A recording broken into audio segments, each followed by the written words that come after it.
Hi Year 11, this video is on compound interest. First section is going to be the rationale behind it, how we actually calculate it and how it works. And then the second part is using the formula, because we do not want to go from first principles every time we need to calculate it. Okay, so with compound interest, the interest that you calculate using like the simple interest part is added to the principal at the end of each interest period. So each interest period might be at the end of each year, or the end of each month, the end of even each day. Often it's the end of each period, each quarter. Then a new calculation is made for the next period with a different principal, with the interest added to the principal. Let's try this sum. If you invest $10,000 at 10%, so let's highlight our key things. So if you invest $10,000 at 10% for 3 years, with the interest paid at the end of each year. So that means that we're looking at compound interest. What will be your final earnings? Remember, it's always important to make sure you know what the question's asking you. So to do this, first thing you know, by doing it the simple interest method, for the first year, I'm going to do my simple interest formula. So I equals P R N. And I'm going to call this principal 1, and I'm going to call this interest 1, just because it's my first year. So my P1 is going to be $10,000.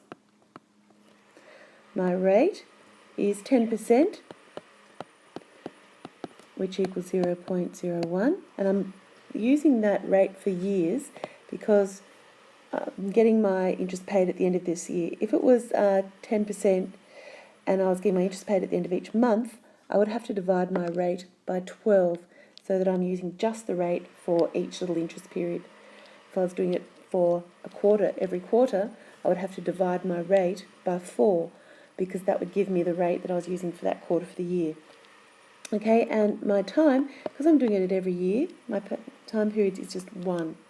Okay, so we put those in, just like we've done with our substitution, times 0.01 times 1 year, and I end up with $1,000 interest. That would be a really nice rate to have to get. But now, that's my interest 1, so I'm going to now have to add that to my second year's principal. So this year, my principal is going to be 10,000 plus the 1,000 that I made from my interest. So that's going to be $1,000. My rate is still the same, and my time is still the same. So my interest on the second period is going to be my principal for the second period times 0.01 times 1, which is going to equal $11,000 times 0.01.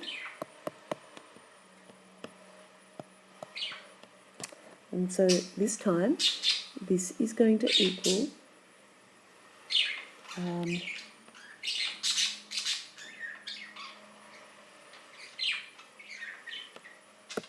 sorry guys, brain freeze there, is going to equal $1,100. So that's my second interest. My final period is going to be, my final principal is going to be my principal from period 2 plus my new bit of interest that's come on, and so my new principal is going to be $1,100. Okay, so it's just that little bit more. So my final interest is going to be P3 RN, which equals $12,100 times 0.01 times 1. And this time, this is going to equal $1,210. It's 10% of the original cost. So that means my future value, the final earnings that I'm going to get, I'm actually going to call that FV for future value, is going to be my third principal plus that lot of interest that I did on that, that I got on that. So my future value is going to be $13,310. Okay, so that's actually quite a big difference. My total amount, if I wanted to find out how much income I was actually making on that, I would simply take my future value and I would subtract future value, and then I would subtract it from my original principal, and that would give me the simple interest that I would have earned, or the interest I would have earned compounded. So can you see how it's different to simple interest? We're still using the simple interest formula, but we're repeating it. Don't worry, you don't need to do that all the time. Imagine if you were investing something for 20 years and it was being paid at each quarter. You would end up having to do like 80 different sums. You don't need to do that. Thank goodness for algebra, we have a formula that we can use. So welcome to your new best friend, A equals P times 1 plus R to the N. So A equals your final value or your future value. P equals your principal. R equals your rate per interest period, and that means that you have to take your rate per annum and divide it by how many times within that year that you're going to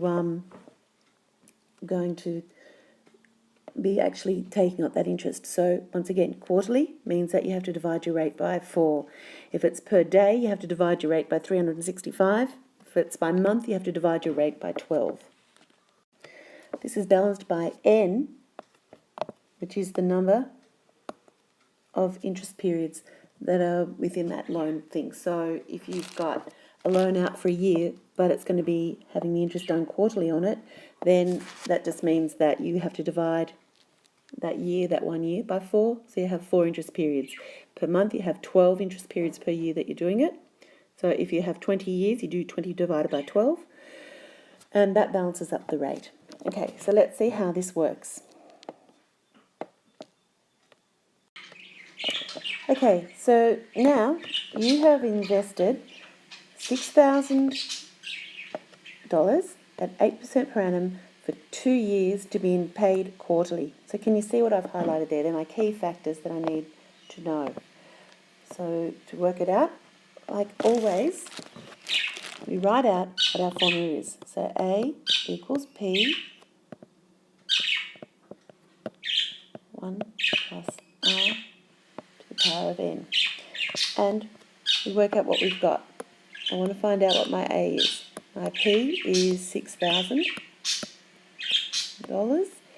My rate is 8%, which is 0.08. However, it's going to be paid quarterly, so that means I'm going to have 4 pay periods per year, so I have to divide that by 4, 0.02. And then my time, which is going to balance it up, is going to be 2 years times 4, because it's getting paid quarterly, so I'm going to have 8 pay periods in it. And then I substitute. So once you've done work that out, that's all your hardest bit of work done. So now I'm going to have 6,000 times 1 plus my rate is 0.02, and it's to the power of 8. So there you go, you're using your index numbers.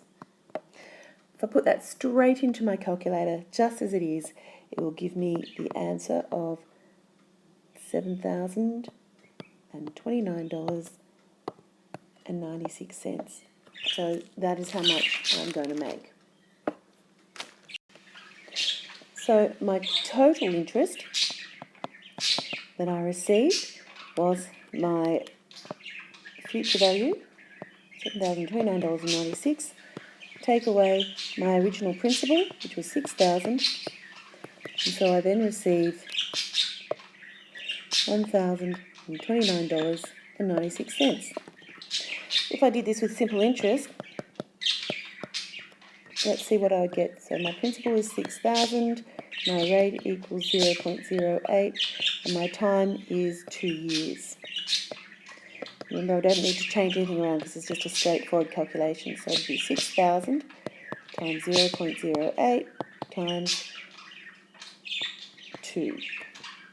And that would be, when I plug that into my calculator, I get $960. Okay, so you can see that it really is quite a bit less than what we would have got